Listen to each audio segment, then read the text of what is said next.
어린이들, 저희 지금 안사람 옆에 앉아 계시는 것 같은데 잠깐 불편하시다 좀 일어나시겠어요? 네. 예. 오늘 저희 교회를 처음 방문하셨는데요. 예, 여러분들 박수로 환영해 주시면 좋겠습니다. 감사합니다. 네, 앉으시면 되겠습니다. 감사합니다. 잘 오셨습니다. 다 함께 하나님의 말씀 누가복음 19장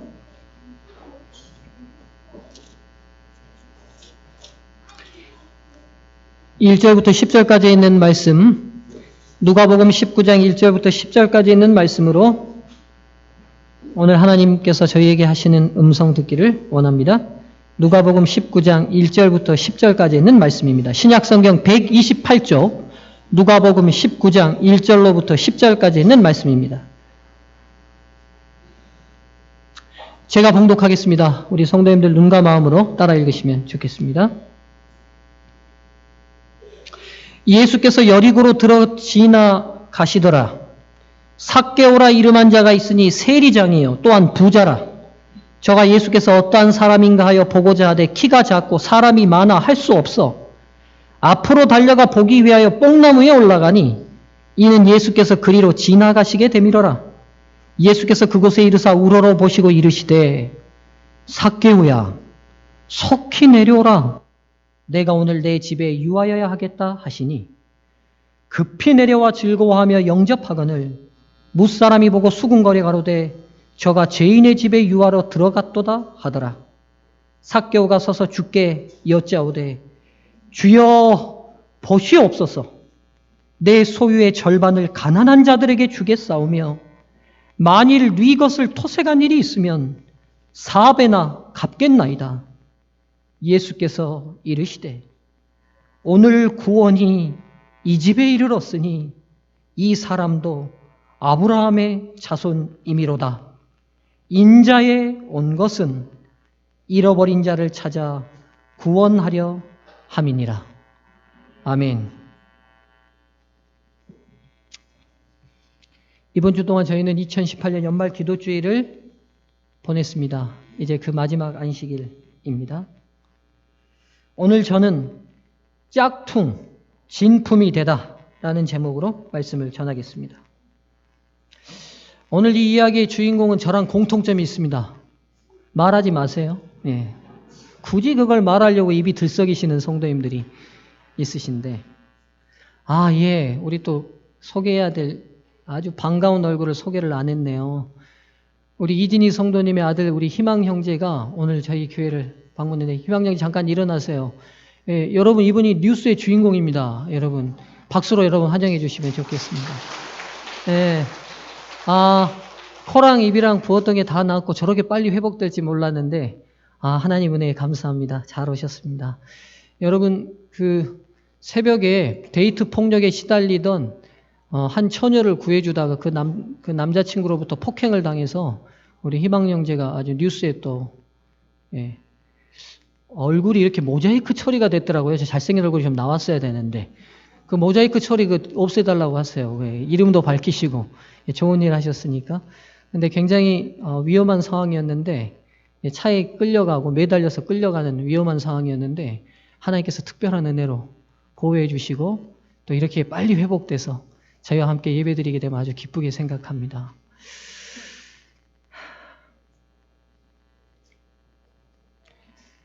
지금 우리 현민 형제 옆에 계시는 분이 제가 누군지 정확히 파악이 안 되는데, 예. 예. 장수 입사의 매형이시라네요. 예, 환영합니다. 잘 오셨습니다. 예. 반갑습니다. 예.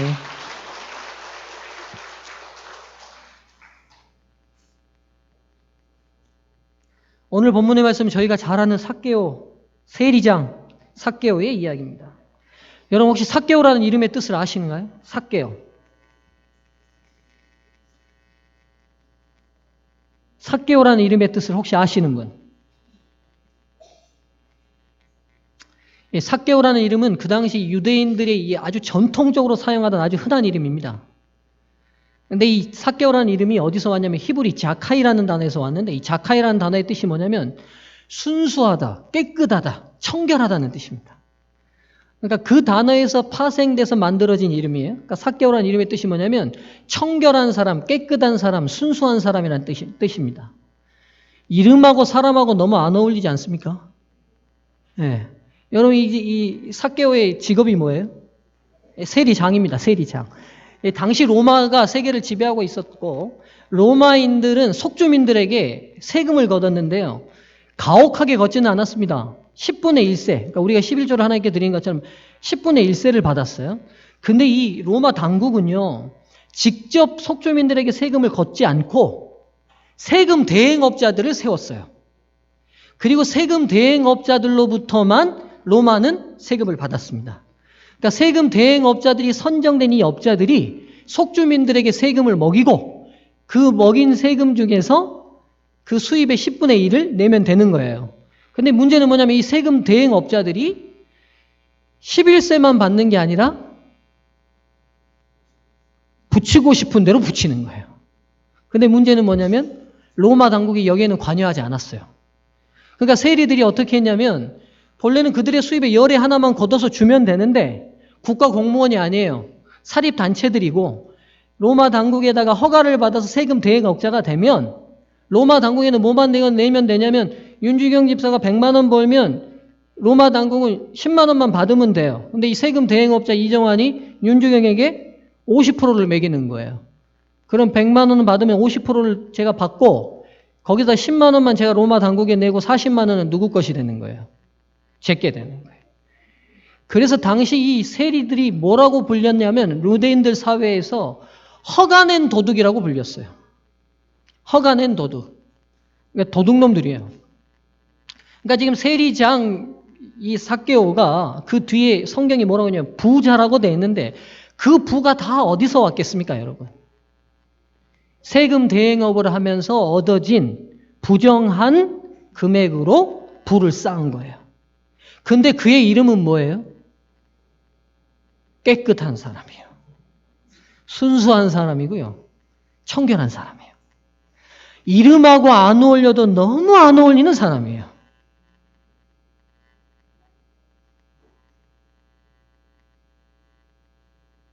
이름은 명품인데 삶은 짝퉁인 사람입니다. 짝퉁의 사전적 의미를 보니까요. 가짜를 의미하는 짜가와 퉁이가 합성되고 축약된 단어입니다. 목사가 입에 담기는 적절한 단어는 아닌데 많이들 쓰죠. 짝퉁이라고. 정확한 의미는 명품을 모조한 위조품입니다. 모조품이에요.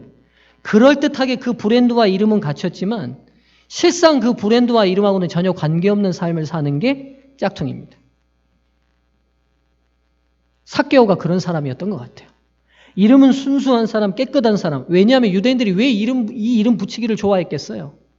유대 신앙이 지향하는 방향성, 율법이 지향하는 방향성이 뭐냐면 깨끗하고 순결하고 순수하게 살기를 바라지 않았겠어요? 그러니까 그의 부모도 삭개오가 태어나자마자 이름을 뭐라고 붙인 거냐면 정말 하나님 말씀 안에서 율법의 정신대로 깨끗하고 순결한 사람으로 살아라고 그의 이름을 붙였는데 실상 그가 하는 일과 그의 삶은 깨끗한 삶과는 전혀 관계없는 삶, 청결할래야 청결하게 살 수 없는 삶, 정직할래야 정직하게 살 수 없는 삶이 그가 사는 삶이었어요.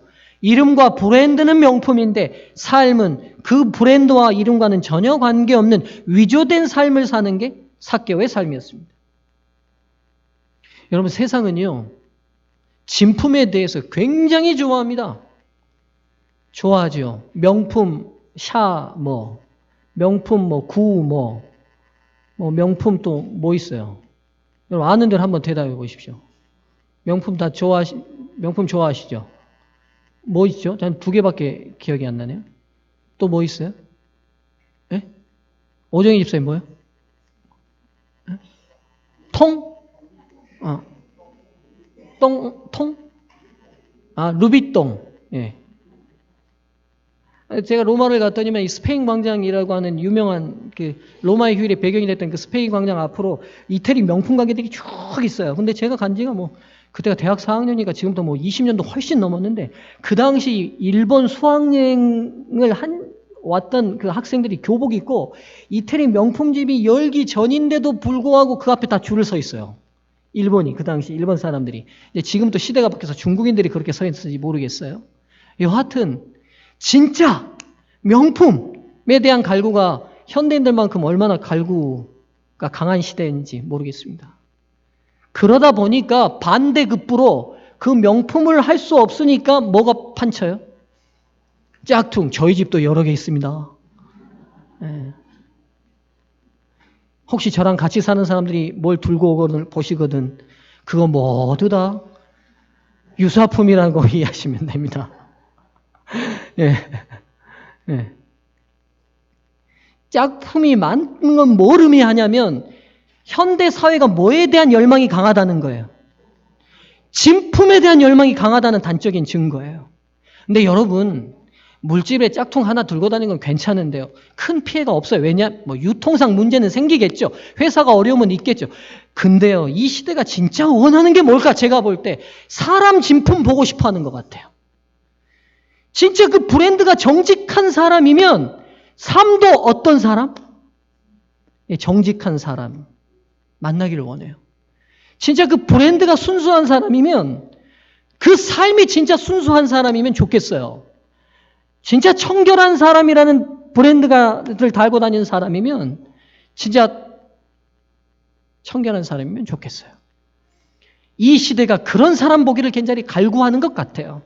근데 막상요, 우리가 인간관계 속에 살다 보면요, 진짜 이분은 좀 정직한 것 같고, 이분 진짜 순수한 것 같고, 이분 정말 청결한 것 같고, 하나님 닮은 것 같아서 교제 보다가 얼마 지나지 않으면 그것도 뭐였다고 확인이 돼요? 그것도, 그분도 짝퉁. 저를 너무 뚫어지게 보지 마십시오. 저를 너무 뚫어지게 보면 저도 마찬가지입니다.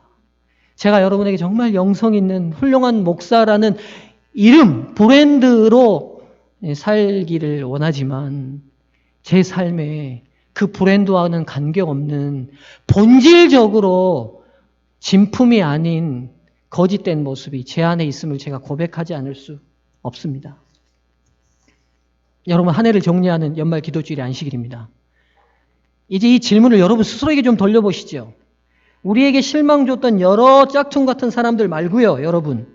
저와 여러분들은 진짜 그리스도인의 이름에 걸맞은, 진짜 아빠, 진짜 엄마에 걸맞은, 진짜 자식의 이름에 걸맞은 진품입니까? 대답은 하지 마십시오. 여러분, 진짜 그리스도인입니까? 여러분, 진짜 아버지셨어요? 여러분, 진짜 어머니셨어요? 진짜 여러분 자식이었습니까?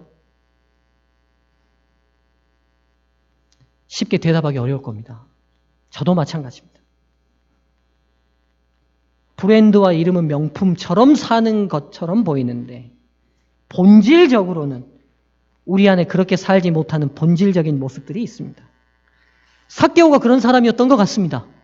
이름은 깨끗하고 순수하고 청결한 사람인데 그의 삶은 정직과는 너무 멀어요. 순수하고는 너무 멀어요. 청결하고는 너무 멀어요.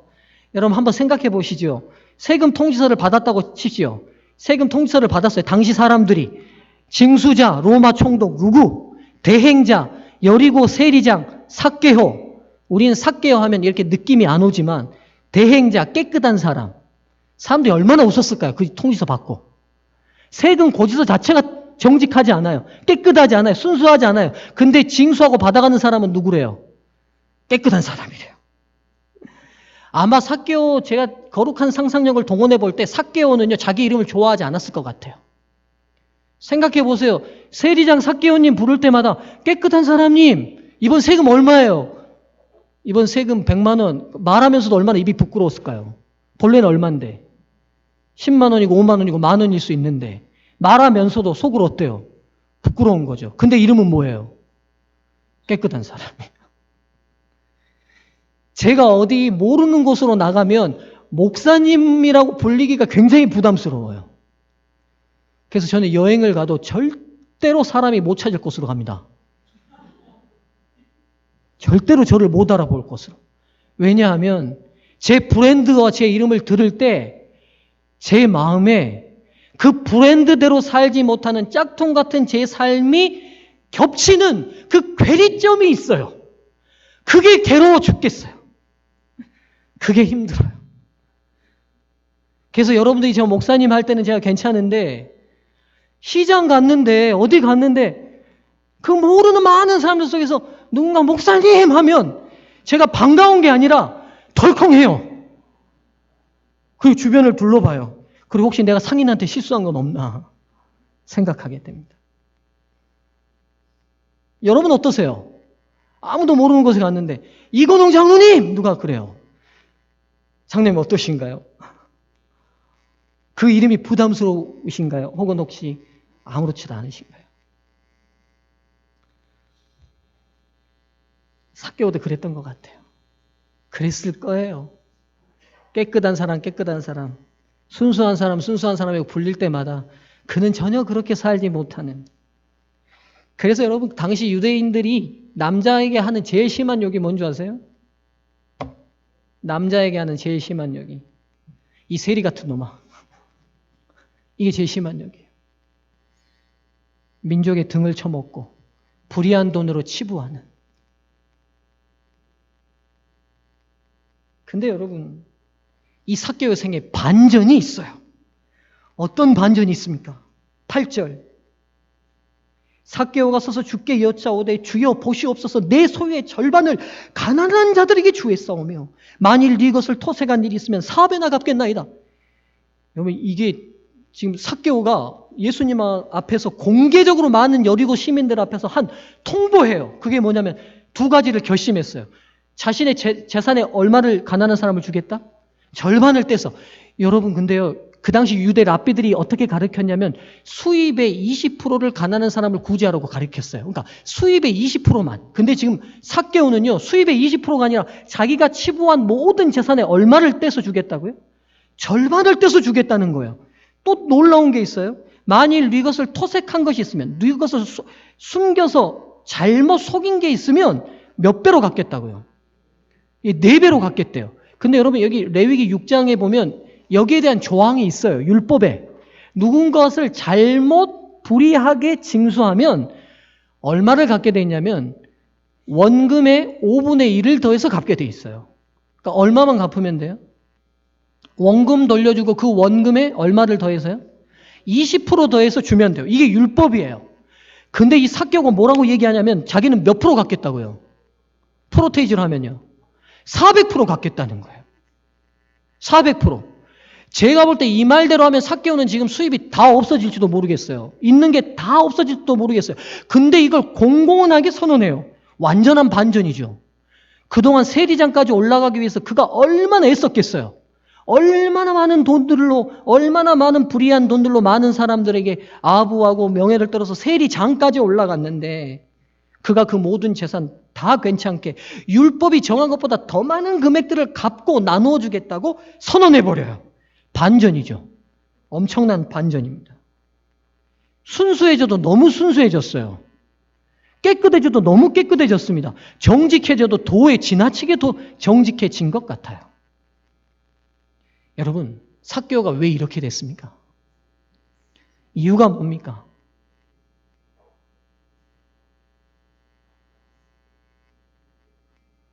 이유가 뭡니까? 우리가 좋아하는 토의 시간이 돌아왔습니다. 옆분들하고 잠깐 얘기 나눠보시죠.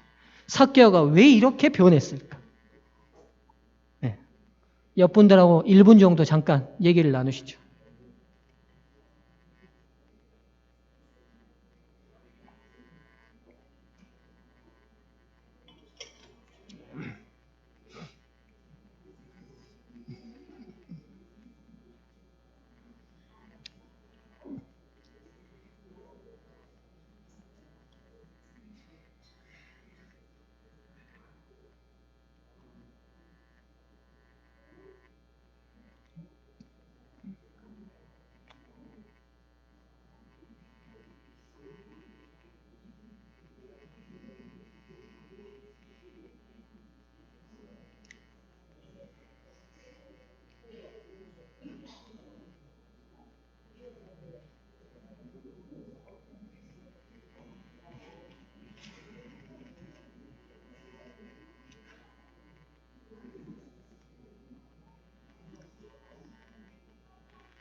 예, 1분이 됐습니다. 여러분 다시 저에게 주목해 주시죠.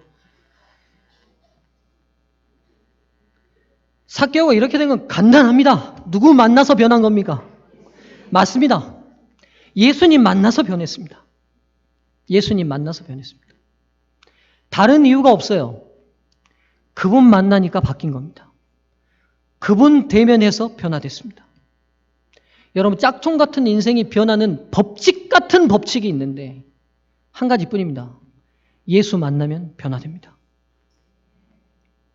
예수가 오셔야 변화됩니다. 여러분 이 삭개오가 변화되는 과정을 좀 더 추적해 보면 이렇습니다. 시대의 소망에 보면요. 화인여사께서 이렇게 기록해 놓으셨어요. 삭개오는 예수에 대해서 듣고 있었다. 그러니까 무슨 말이냐면 삭개오를 지금 이렇게 지금 여리고로 온다고 하니까 이 여리고 도성은요, 여러분 이스라엘로 들어가는 관문이에요. 관문이다 보니까 세관이 있었어요. 그러니까 지금 세리장 삭개오의 위치가 굉장했습니다. 단순히 속주세만 받는 위치가 아니었고 세관을 총괄하는 업무까지 맡았을 거예요. 그래서 베레아 지방에서 모든 오는 무역 물품이 이방 지역으로 넘어가고 이방 지역에서 오는 물품들이 이스라엘로 들어가는 관문이 여리고였기 때문에 이 세관장도 이 삭개오였을 거예요.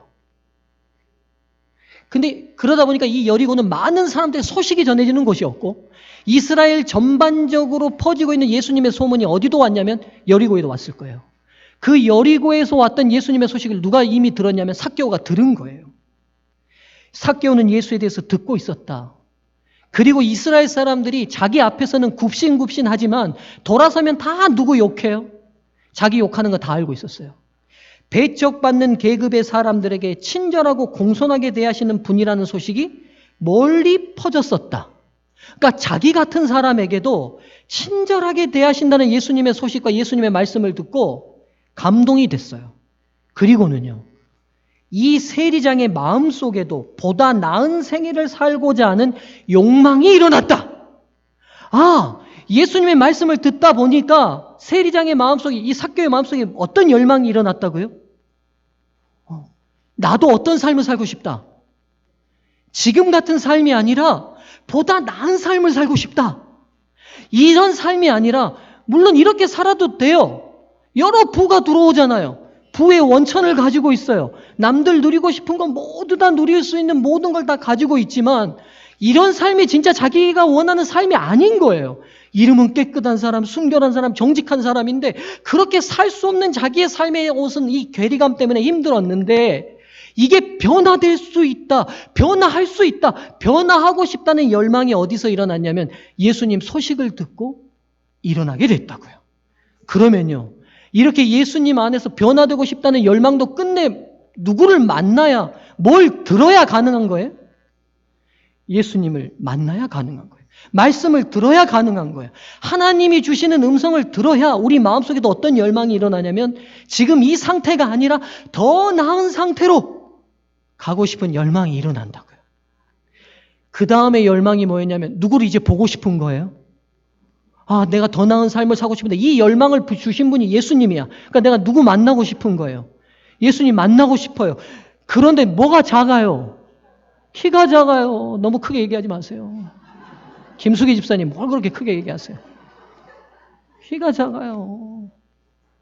키가 작다 보니까 예수님 오는 길목을 계산하고 동선을 계산하다 보니까 어디를 지날 것 같아요. 지날 것 같은데 군중을 파고 헤치고 들어가도 틈이 없어요. 예수님이 그 당시 슈퍼스타시니까. 가는 곳마다 군중에 휩싸여가지고 예수님 얼굴을 볼 수가 없어요. 그러니까 이 삭개오가 생각한 게 뭐냐면 자기가 가진 환경적 한계, 키가 작다는 그 환경을 극복하고서라도 누구를 보고 싶어요. 예수님 봐야겠어요. 꼭 봐야겠어요. 그래서 어디로 올라간 거예요? 어디로요? 무슨 나무요? 무화과 나무요? 어떻게 다 똑같이 성경을 읽었는데 4절에 무슨 나무요? 뽕나무 위로 올라갔어요. 여러분 이제 제가 여기서 한 가지 주목하고 싶은 게 이 나무예요. 왜 나무냐면 그냥 나무 위로 올라갔다고 성경이 기록해도 됩니까? 안 됩니까? 근데 이 나무의 품종을 꼭 기록해야 될 이유가 있어요. 아니 삭개오가 나무 위로 올라가서 예수님 본 게 중요하지 이 나무가 뽕나무냐 이 나무가 참나무냐 이 나무가 대나무냐가 중요하냐고요. 여러분 어떠세요?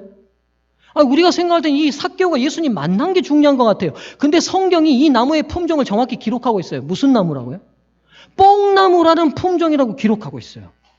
이유가 뭘까요? 주목해야 될 이유가 있어요. 이 나무가 뽕나무인 이유가, 여러분 여리고는 본래 무슨 나무가 많았냐면 종려나무가 많았어요. 그래서 이 성읍 자체를 종려의 성읍이라고 부를 만큼 뭐가 많았냐면 종려나무가 많았어요. 지금도 여리고 가면 초입부터 종려나무가요 얼마나 많이 심겨져 있는지 몰라요. 근데 이 종려나무가 우리가 아는 종려나무가 아니에요. 한국 종려나무가 아닙니다. 야자수처럼 높게 높게 자라는데 그 안에 대추 야자라는 열매가 이렇게 동그랗게 맺히는데, 우리나라 큰 대추 알처럼 생겼는데 입에 넣으면 설탕에 절인 것처럼 달아요.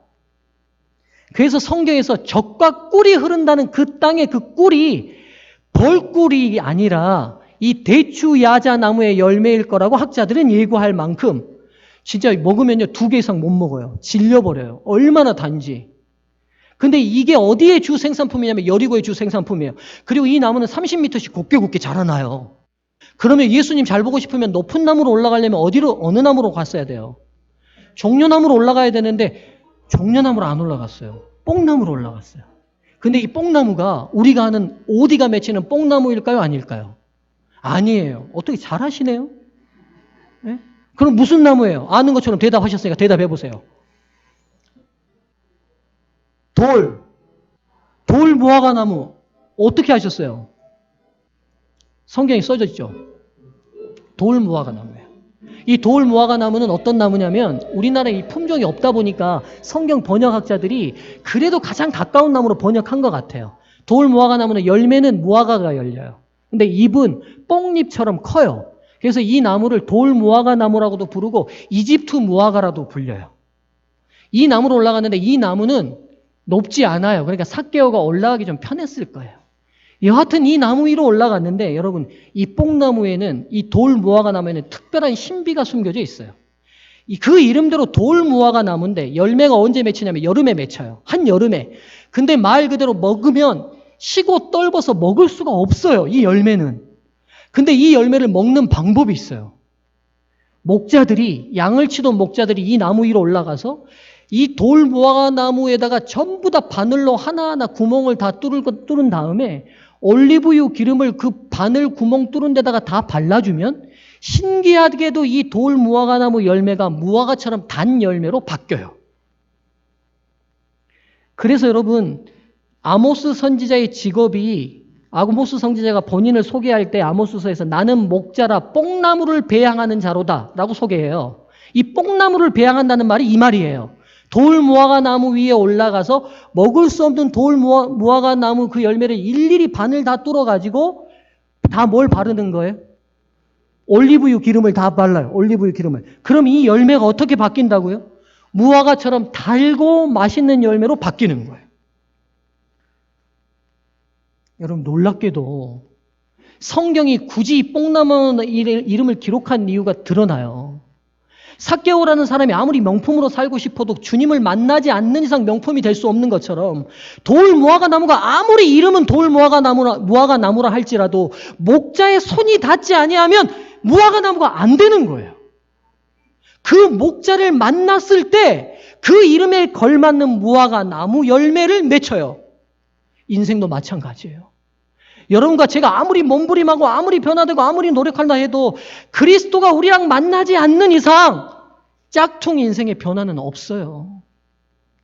짝퉁도 A급, B급, C급, D급이 있습니다. 저는 A급 정도 되는 것 같아요. 제가 볼 때.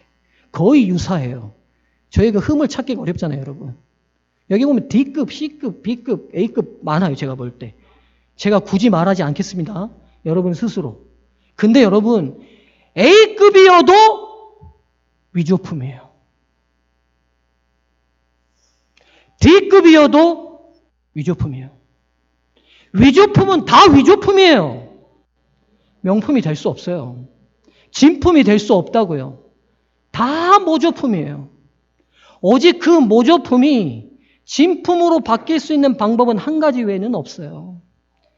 창조주가 다시 터치하셔야지만 가능해요. 오늘 삭개오가 하나님과 만나서 터치된 순간 진품이 되었어요. 근데 그 삭개오가 어느 나무로 올라갔다고요? 돌 무화과 나무로 올라갔어요. 아, 참 의미가 있어요. 참 의미가 있어요. 이 나무를 그냥 나무라고 하지 않고 굳이 뽕나무라고 품종을 밝힌 이유를, 우리에게 복음의 귀한 원리를 하나님께서 우리에게 이 나무 이름을 통해서라도 가르치시고 싶으신 원리가 있는 것 같아요. 사랑하는 성도님들이시여, 좀 더 나은 삶, 예수님을 닮고 싶은 삶에 대한 열망을 갖고 싶고 좀 변하고 싶으시다고 생각이 드신다면 예수님을 만나셔야 합니다. 여러분, 근데 어떻게 만나실 거예요? 지금 예수님 이 땅에 안 계시잖아요.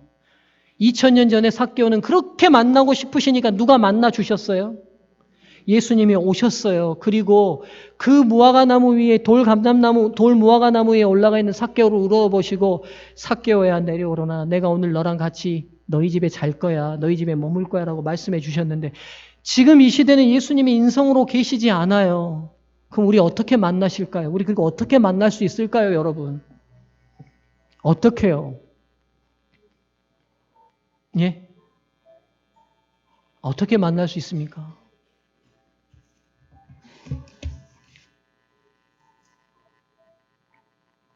말씀으로 만나죠. 말씀으로 말씀해 주시죠. 우리랑 교제해 주시지 않습니까? 모든 성경은 하나님의 감동으로 된 것으로 교훈과 책망과 바르게 함과 의로 교육하게 유익하니, 모든 성경은 하나님의 감동으로 됐대요. 이 감동이라는 원어 자체가 뭐냐면 하나님의 숨결로 됐대요. 그러니까 무슨 말이냐면 우리가 성경을 딱 펴서 읽으면 뭐가 느껴진다는 말이에요. 성경의 원저자에 뭐가 느껴지게 돼 있다고요. 숨결이 느껴진대요. 여러분, 제가 이 표현을 이제 굉장히 좋아해요. 그래서 하나님의 말씀은 숨결로 돼 있대요. 하나님의 숨결로. 하나님의 말씀을 펴서 우리가 진지하게 하나님 만나기를 갈구하고 말씀을 펴면 하나님께서 우리에게 숨결을 느끼게 하시겠대요. 여러분, 제가 우리 안사람하고 같이 사는 사람이지만 우리 안사람 숨결을 느끼려면 굉장히 가까이 가서 대화해야 돼요. 굉장히 가까이 가서. 근데 지금까지 생각해볼 때 숨결을 느끼면서 대화해 본 적 별로 없는 것 같아요. 거의 붙어서 대화해야 그 입김이 느껴지지 않겠어요? 그런데 이 성경이 뭘로 돼 있다고요? 하나님의 숨결로 돼 있대. 우리가 펴서 읽으면 그분이 우리와 완전히 가까이 대면하여 말씀하시는 것처럼 교제하시겠다는 약속과 보장이 이 안에 있어요, 여러분. 사랑하는 성도님들이시여, 하나님 만나야 돼요. 다른 방법이 없어요.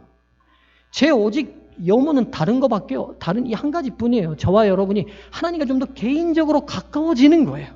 가까워지려면 하나님 말씀에 천착하는 방법 외에는 없어요. 여러분, 아까쯤에도 제가 소개했습니다. 예수 오직 그 길을 걷다. 이 책을 제가 선정한 이유가 있어요.